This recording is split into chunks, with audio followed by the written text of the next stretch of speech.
학교들이 있습니다. 거의 다 사립학교입니다. 자, 또 그런가 하면 다음 사진 한번 보시면요.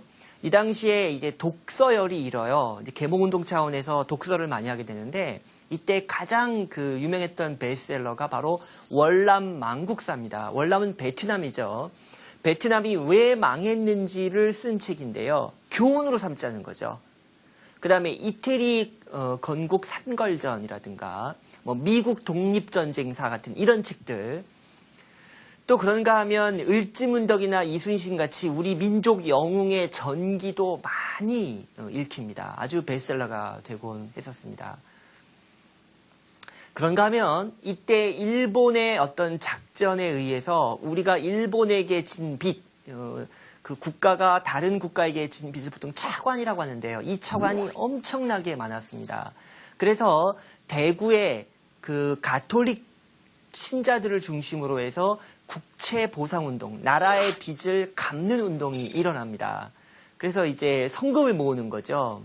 그리고 담배를 끊어서, 특히 성인 남자들 담배 끊어서 담배값을 아껴서 그걸 모금하고, 또 기생들은요 가락지, 금반지 다 내놓습니다. 그래서 이 국채보상운동은 우리가 1997년, 98년 그 IMF 외환 위기 때 우리 금모으기 운동 했었거든요. 전 국민이 돌반지, 금반지 다 내놨죠. 자, 그것과 같은 맥락입니다. 그런데요, 안타깝게도 이 애국계모 운동에 크나큰 문제점이 있었습니다. 그게 이제 근대화 지상주의라는 건데요. 자, 철도를 예로 들어서 제가 이 애국계모 운동의 그 한계를 좀 설명을 드려보겠습니다. 자, 철도가 없던 시절 참 불편했습니다.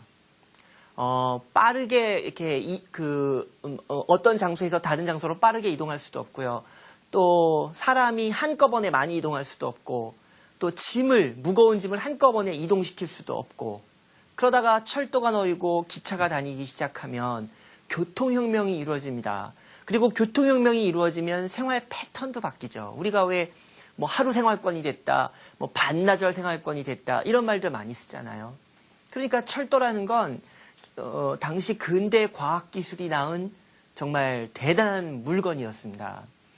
그걸 우리 힘으로, 우리의 자본과 우리의 기술로 놓을 수가 없었고, 일본이 그 철도를 대신 놔줬죠. 정말 일본은 우리 한국인들을 위해서 철도를 놔줬던 걸까요? 천만의 만만의 말씀입니다. 세상에 공짜 절대로 없죠. 일본이 철도를 놓은 이유가 있습니다. 당시 우리나라가 아무리 땅이 작고 자원이 없다 해도요, 우리가 이때만 해도 공업국가가 아닙니다. 이 지하자원을 캐서 공업으로 쓴 적이 없어요. 예를 들어 금도 많고요, 목재라든가 뭐 석탄이라든가 철이라든가 아직도 곳곳에 전국 방방곡곡에 지하자원이 많습니다.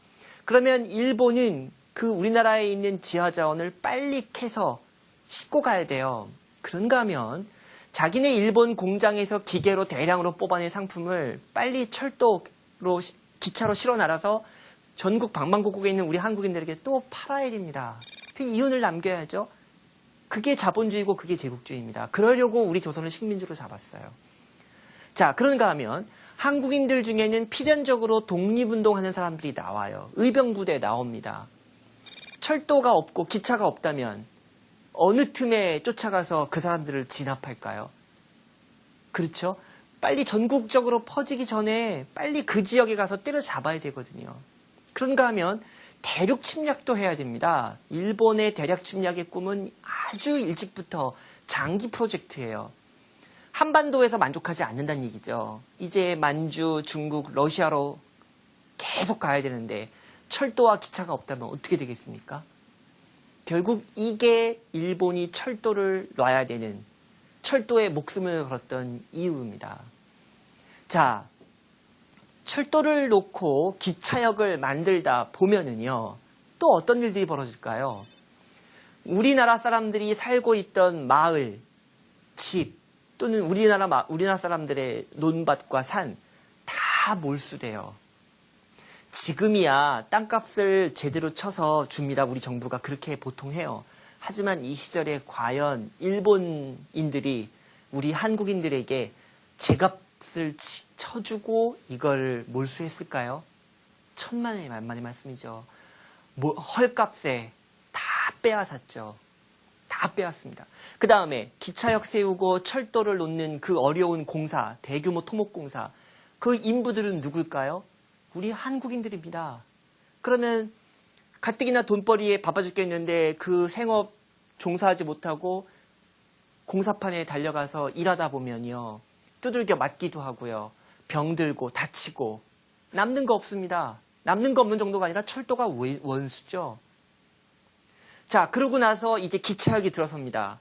그러면 정책적으로 일본인들은 그 기차역 동네에 일본인 거주지를 만들어줘요. 그러면 땅값이 오릅니다. 그 지역은.